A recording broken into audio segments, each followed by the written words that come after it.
ఇందాక మనం ప్రవచనంలో ఏం చదివాం, ఏమని? ఆయన రాజదండం చేత కొండలను బద్దలు కొడతారని చదివాం. ఇందాక మనం చదువుతున్నప్పుడు కీర్తనలో ఆయన రాజదండం చేత అనీతిమంతుల దుష్టుల్ని కొడతాడని చదివాం. ఆ రిఫరెన్స్ అన్ని బహుశా ఈ పనికి మనోడు గుర్తుందో ఏంటి నాకు తెలియదు, కానీ అవన్నీ మనసులో పెట్టుకుని ఈయన అందరినీ కొట్టడం కాదు, చెప్పండి, ఈయన రెల్లి చేత చెప్పండి ఈయన్నే కొడతాం చూడన్నట్టు. వాడికి నెక్స్ట్ ఏం జరుగుతుందో తెలియదు, పునరుద్ధానం గురించి వాడికి తెలియదు. అందుకని ఏం చేస్తున్నాడు చెప్పిన? చెయ్యాల్సిన ఎట్టకారం అంతా చెప్పండి చేసేస్తున్నాడు. కానీ గుర్తుపెట్టుకోండి, దేవుడు మనుషులు చేయి పనుల వలన ఎక్కరింపబడడు. ఆయన చేయాల్సినవన్నీ చేస్తాడు, జరిగించాల్సినవన్నీ జరిగిస్తాడు. ఆ సమయానికి దేవుడు ఓపికగా ఉన్నాడు. కానీ గమ్మత్తండి చెప్పిన, ఆయన తిరిగి లేచిన తర్వాత దేవాలయపు తెరలు చిరిగిపోయాయట, బండలు బద్దలాసిపోయాయట, భూమి కదిలిపోయిందట. సాతానుగాడికి పిచ్చి లెగిసిపోయి వాడి మనసు కకలవికలమైపోయిందంట.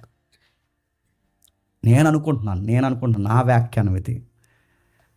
క్రీస్తు అలా తెరలు చించేంత పునరుద్ధానంలోకి రావాలి అంటే, బండలు బద్దం చేసేంత ఉన్నతమైన కార్యక్రమం చేయాలంటే, దేవాలయపు తెరని పైనుంచి కిందకి చీరేయాలి అంటే, ఈ చీలిక కార్యక్రమం ఈరోజు జరగాలంటే చెప్పండి, గతంలో ఉన్న చీకటిని చీల్చేసేవాడు ఒకడు ముందుగా పుట్టాలి. వాడెవడు చెప్పండి? పెరెస్. ఈ చీలిక అనుకున్న సమయానికి జరగాలి అంటే తరాన్ని చీల్చేసేవాడు కావాలి, వాళ్ళ అయ్య బుద్ధిని చీల్చేసేవాడు కావాలి, వాళ్ళ అమ్మ వంకర బుద్ధిని చీల్చేసేవాడు కావాలి, జనరేషన్ మార్చేసేవాడు కావాలి, ట్రెండ్ మార్చేసేవాడు కావాలి. ప్రభు వచ్చి ఈ సమయాన్ని ఇలా జరిగించాలంటే యోహానులాగా మార్గాలు చెప్పండి సరళం చేసే లింకులు కావాలి. అందులో ఒకటి చెప్పండి, పెరెస్. నేను ముగిస్తున్నాను. పెరెసు గొప్ప ధన్యకరమైన కార్యం ఏంటి తెలుసా? వాళ్ళ బాబాయిని చూశాడు. వాళ్ళ బాబాయ్ ఎవరండి? అది చెప్పండి, యోసేపుని చూశాడు. చూడటమే కదా వాళ్ళ లైఫ్, వాళ్ళ బాబాయ్ అయిన యోసేపు గారితో కలిసి బతికాడు. ఎలా ఉంటాడు?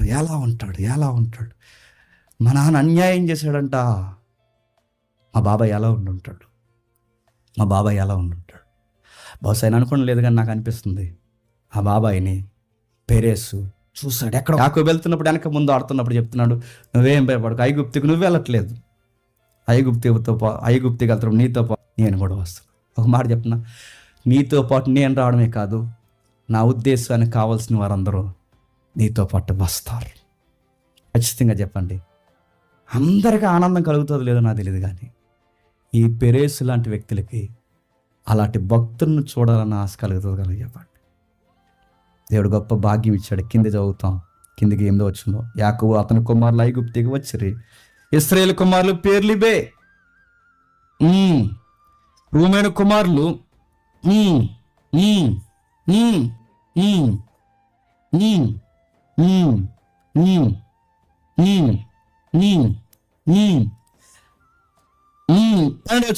యోదా కుమారులు ఏరు, వానాను, శాలా, పెరేసు, జరాహు. ఆ ఏరును వానాను కానాను దేశంలో చనిపోయి. పెరేసు కుమారులు ఎవరు అనగా, ఇప్పుడు చెప్పండి, పెరేసు కోసం చెప్పినప్పుడల్లా ఎవరి కోసం చెప్తున్నారు చెప్పండి? ఆ చనిపోయిన ఇద్దరు కోసం చెప్తున్నారు. వాళ్ళిద్దరి కోసం చెప్పినప్పుడల్లా ఎవరి కోసం చెప్తున్నారు చెప్పండి? శాలా కోసం కూడా కాదు చెప్పండి, పెరేస్ కోసం చెప్తున్నాడు. ఎందుకు? బాగా వినండి. ఈ పెరేస్ అనే ఆయన దేవుని చిత్తానికి వారదయ్యాడు. నేను అనుకుంటానండి, తండ్రి యోసేపుని చూసి ఎంత ఆనందిస్తాడో, యోసేపుని చూసి పెరేస్ కూడా చెప్పండి అంతే ఆనందిస్తాడు. ఎంతో కొంత ఆనందించి భయభక్తులు కలిగి భక్తి లేనివాడైతే ఆ తరాలు పెరేసు కుటుంబాన్ని గురించి ఎంత గొప్పగా మాట్లాడుకుంటాయి చెప్పండి. కాబట్టి నేను అనుకుంటున్నాను, పెరేస్ క్రీస్తు వంశవృక్షంలో ఎంతైనను ఉండదగిన వాడు. కానీ మత్తయ్య గారు అలా వెళ్ళిపోతూ ఫ్లోలో ఏమన్నాడంటే, జరాహును గూచుకోడు ఎత్తాడు. జరాహు కోసం ఎందుకు మాట్లాడు? జరాహు కోసం మాట్లాడాలని మత్తయ్య ఉద్దేశం కాదు, కానీ జరాహు కోసం ఎందుకు మత్తి ఎత్తుతున్నాడంటే టూకి రెండు మాటలు చెప్పి నేను ముగిస్తాను. యోధా పెరేసుని కనననే రైటింగ్ వేరు. చెప్పండి. తామారు నందు పెరేసును జరాహును కన్నాడన్న సౌండ్ వేరు. అంటే ఇక్కడ మీనింగ్ అంట థియోలాజియన్స్ అంటున్నారు, ఇక్కడ జ్ఞాపకం చేస్తున్న మీనింగ్ ఏంటంటే జరాహుని జ్ఞాపకం చేస్తున్నప్పుడు మత్తి ఉద్దేశం జరాహును తెర మీదకి తీసుకురావాలని కాదు, కానీ ఆమె తల్లి చెప్పండి తామారుని జ్ఞాపకం చేయాలని. కవల పిల్లల పేర్లు ఎందుకు ఎత్తుతున్నాడంటే చరిత్ర జ్ఞాపకం చేస్తున్నాడు. ఏమని చరిత్ర? మన అయ్యా ఎవరెత్తున్నారు, మీరు మాట్లాడితే మత్తి ఎవరికి రాస్తున్నాడు? మత్తయి సువార్త యూదులకు రాస్తున్నాడు. మీరు మాట్లాడితే ఏమంటారంటే మేము యూదులమని మీరు గొప్పగా చెప్పకండి. అసలు మన యూదులమని గొప్పగా చెప్తున్నారు, కానీ అసలు మన యూదులుగా మనం పుట్టాలి అంటే కవల పిల్లలకు అనడానికి ఆ బయట పిల్ల ఉండాలి. ఎవరు చెప్పండి? అన్యుల పిల్ల. ఆ అమ్మాయి లేకపోతే మన అయ్య ఎక్కడ? మన అయ్య తినమైన పనులు చేశాడా? మన అయ్యకి పుట్టిన పెద్దోడు తినమైనడా? మన అయ్యకి పుట్టిన రెండోడు తినమైనడా? మూడోడికి లెగసీ ఉందా? ఎవరికొంది బాధ్యత? నేరోగా నడిచిపోయాడు ఆ మూడోవాడు కూడా అని అడుగుతున్నాను. ఎవరికొంది? ఆ తామారు తల్లి, బయట ఆడపిల్ల, అన్యుల పిల్ల. ఆ అమ్మాయి కనుక ఈ సంతానం అనే పిచ్చి లేకపోతే అసలు యోధాని కొట్టుగా చచ్చిపోతున్నారు. మన యూదులమని మనం ఉంటామా? న్యాయం మాట్లాడుకుందాం అంటున్నాడు. ఎవరు చెప్పండి? ఆమె లేకపోతే ఏంటి పరిస్థితి? ఆమె లేకపోతే ఆ జాతిని ఎలా చూడాలి? మళ్ళీ పరిస్థితులు మళ్ళీ ఇంకొక లేచేంత వరకు, ఆ శాల ఉత్పత్తి జరిగేంత వరకు ఎలా చరిత్ర చదవాలి? ఆ అమ్మాయి వచ్చింది కాబట్టి ఎవరు వచ్చారు చెప్పండి? పెరేస్ వచ్చాడు కాబట్టి తర్వాత పిల్లలు వచ్చారు. ఆ తర్వాత పిల్లలు వచ్చారు కాబట్టి రూతు దగ్గర బోయాజు వచ్చాడు కాబట్టి దావీదు నానొచ్చాడు. కాబట్టి దావీదు వచ్చాడు కాబట్టి చెప్పండి. ఈరోజు మనం యూదులమైన మనం అందరం ఉన్నాం. గుర్తుపెట్టు, మనం అందరం ఉండాలి అంటే ఆ అమ్మాయి ఆ స్టాండింగ్ తీసుకోకపోతే ఏమవుద్ది అంటే ఇక్కడ ఏమేమి పరిచయం చేస్తున్నాడు మత్తయ్య? కావాలని దేవుడు యూదుల మీదే కాదు మనసును కేంద్రీకరించింది. దేవుడు అన్యులను కూడా సమానంగానే ప్రేమిస్తుంది. తామారులో చెప్పుకోదగ్గ పాయింట్ ఏమైనా ఉందంటే నాకు అనిపించింది చెప్తున్నాను. చెప్పుకోదగ్గ పాయింట్ ఏంటంటే తామారికి నిజంగా పిల్లలు కావాలనుకుంటే ఎవరిని చేసుకున్నా పిల్లలు పుట్టరా? వాళ్ళ అమ్మగారి ఇంటికి వెళ్ళిపోయింది, వాళ్ళ నాన్నగారి ఇంటికి వెళ్ళిపోయింది, అక్కడికి వెళ్ళిపోతే ఎవరినో ఒకరిని చేసుకుంటే పిల్లలు పుట్టరా? ఎవడో కొన్ని పెళ్లి చేసుకుని పోనీ ఏదో ఒక ఇదే తింగర పని ఎవడొకరితో చేస్తే పుట్టరా? నేను అడుగుతున్నాను. వాళ్ళ జాతి ప్రకారం, వాళ్ళ నమ్మకాల ప్రకారం ఇంక మీకు మాకు సంబంధం లేదు, మా ఏడిపోయేది మేము ఏడుస్తాం, మా జోలికి రాకుండా అలా మామయ్య గారికి ఒక మాట చెప్పేసి ఎలాగా వదిలించేసుకుందని చూస్తున్నాడు. ఎవరు? యోధా. ఎలా వదిలించేది? ఆ అమ్మాయి పోయి ఆ వదిలించేసుకోవాలనుకున్న ఆ ఫీల్డ్లో ఎవరో ఒకరితో పిల్లల కంటే ఎవడన్నా అడుగుతాడా? కానీ అమ్మాయి ఎవరు కనాలనుకుంటాను చెప్పండి? యోధా సంతానాన్నే కనాలనుకుంటుంది. నేను అనుకుంటున్నాను, నాకు అనిపించింది. ఒకవేళ ఇంకా మీ దగ్గర భారీ ఎక్స్ప్లెనేషన్ ఉంటే నాకు చెప్పండి తర్వాత. నేను అనుకుంటున్నాను ఈ అమ్మాయి వీళ్ళని చేసుకున్న తర్వాత రూతమ్మ ఎంతో కొంత దేవుడిని ఎలాగైతే తెలుసుకుందో చెప్పండి, ఈ తామారు కూడా ఎంతో కొంత ఈ లెగసీ మీద అవగాహన ఉండాలి. అందుకే వీళ్ళకే ఎందుకు పిల్లలు కనాలనుకుందండి? వీళ్ళకే ఎందుకు పిల్లలు అనుకుంది? వీళ్ళతోనే ఎందుకు ఉండాలనుకుంటుంది? ఈవిడి పేరే ఎందుకు మత్తే చేరుస్తున్నాడు? ఈవిడికి ఎంత కసి ఎందుకు? ఆవిడకి తెలియని భక్తులు వీళ్ళతోనే పిల్లలు ఎందుకు కనాలనుకుంటుందంటే ఆవిడకి ఆ ప్రవచనాలు ఏమైనా తెలుసా? ఏమో. ఆ సంతానం మీద అవగాహన ఉందా? ఏమో.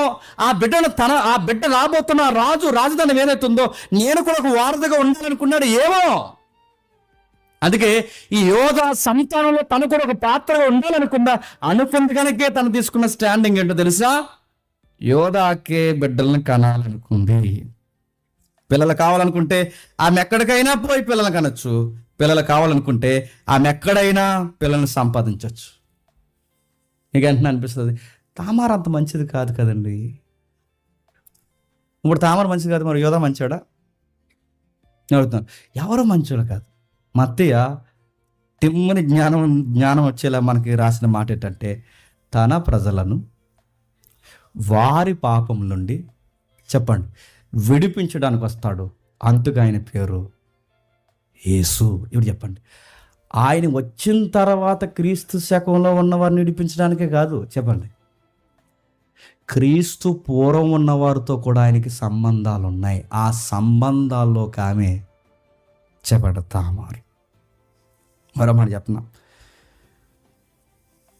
ఈవిడ అన్యురాలుగా నిలబడిన తర్వాత బయటకు వచ్చిన తర్వాత యోధా పక్షాన స్టాండింగ్ తీసుకుంది. కాబట్టి మనం ఏదో ప్రపంచానికి బ్లెస్సింగ్ అని మీరు ఫీల్ అయిపోకండి. ఆ అన్యుల సహాయాన్ని కూడా దేవుడు చెప్పండి మన యోధ జాతిని నిలబెట్టడానికి ఈ పిల్లని వాడుకున్నాడు అంటున్నాడు మత్తయ్య. క్రీస్తు మన దగ్గరికి రావడానికి ముందు ఎలాంటి వాళ్ళు పాపులు పనిచేశారు. అందుకే పాత నిబంధన కాలంలో దేవుడు తామార్ లాంటి పాపని ఎన్నుకున్నాడు, యోధా లాంటి పాపని ఎన్నుకున్నాడు. వీళ్ళందరినీ వాగ్దానంగా మార్చేసుకున్నాడు. ఇలాంటి తల్లులు ఆ పాపాలు క్రీస్తు కొరకు బాగవనండి రాబోతున్న మెస్సే కొరకు పాపాత్ములైన వీరు ఆ పుణ్యాత్ముల కొరకు పావుల్లాగా చెప్పండి ఉపయోగపడి. అందుకే తన ప్రజలను వారి పాపముల నుండి ఆయన చెప్పండి రక్షిస్తాడు. అందుకే ఆయన రక్షించడానికి రావడానికి ముందుగా తామార్ని ఎంపిక చేశాడు, యోధాన్ని ఎంపిక చేశాడు, వీళ్ళందరిని నడిపించాడు. నిజానికి దేవుడు వేరే రూట్ తీసుకోవచ్చు, కానీ ఒక్కసారి ఆయన మాటిస్తే చెప్పండి మాటే ఆయన అంటే ఆ మాట మీద నిలబడతాడు. యోధా ద్వారా రాజధానం అన్నాడు, యోధా ద్వారా రాజధానం వస్తుంది అంతే. అబ్రహాం ద్వారా మాట ఇచ్చాడు, అబ్రహాం ద్వారా జరుగుతుంది. ఎందుకంటే ఆయనకి భవిష్యత్తులో ఎవరెవరి జీవితాలు ఎలా ఉంటాయి ఆయనకి అన్నీ తెలుసు. అందుకే ఆ తెలిసిన జీవితాల్ని క్రీస్తు రాకొరకు ఏం చేస్తున్నాడు చెప్పండి సమస్తము చెప్పండి సమకూర్చి జరిగిస్తున్నారు. ఇందులో తామారు ఉపయోగపడింది చెప్పండి, యోధా ఉపయోగపడ్డాడు, పెరేస్ ఉపయోగపడ్డాడు. జరాహుకి చేతికి ఏం కట్టారట? ఆ ఎర్రతాడు కోసం చాలా రాసుకొచ్చారు కానీ నాకు రైట్ అనిపించలేదు, కానీ అయినా చిన్న ఇన్ఫర్మేషన్ ఇస్తా.